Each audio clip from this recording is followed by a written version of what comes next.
자, 여러분 안녕하십니까. 이슈를 뽀개는 남자 폴리티컬 스나이퍼입니다. 간밤에 아주 기가 막힌 일이 있었죠. 우리는 이런 것들을 뭐라고 합니까?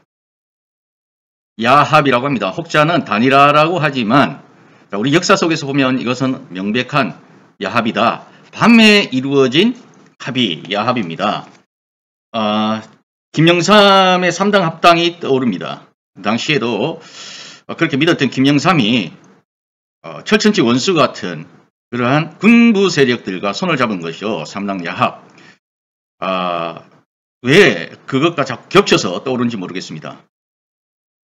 안철수는 오늘 아침에 그 합의를 한 사실들을, 단일화에 대한 사실들을 얘기하면서 국민들한테 단 한마디의 사과도 하지 않았어요.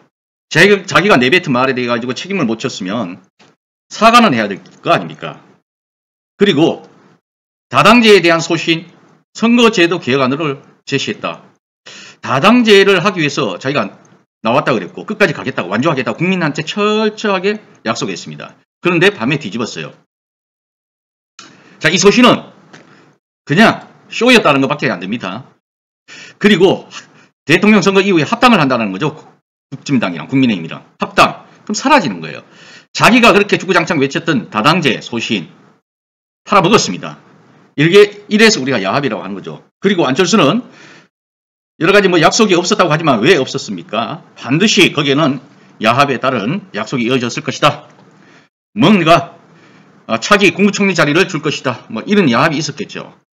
또 차기 대통령 후보 내가 밀어줄 것이다. 윤석열이가 제의했겠죠. 자, 지금 차기 대통령 후보 보수 쪽에서 이준석이가 노리고 있는데 이준석이가 눈에 가십니다. 윤석열 입장에서. 그래서 안철수를 밀어주겠다. 이제 이준석은 버리겠다. 아마도 그런 약속을 했을 겁니다.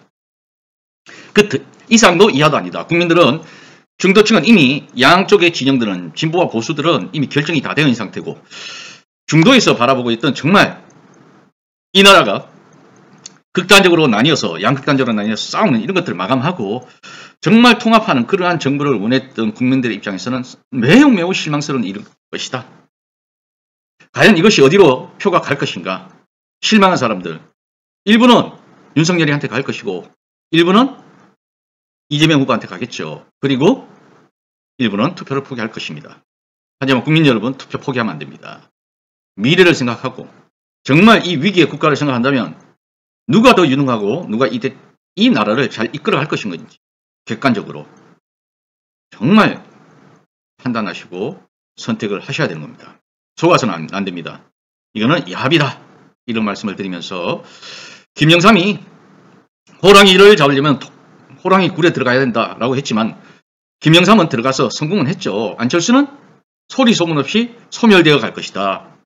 제3지대론과 다당제 사라질 것이다. 하지만 아닙니다. 이재명이 대통령이 되어서 바로 반드시 약속했던 정치개혁을 통해 이런 다당제라든지 선거개혁, 그다음에 헌법 개정을 통해서 권력의 분산 이 모든 것들을 반드시 이루어낼 것이라 확신합니다. 감사합니다. 폴리티컬 스나이퍼였습니다.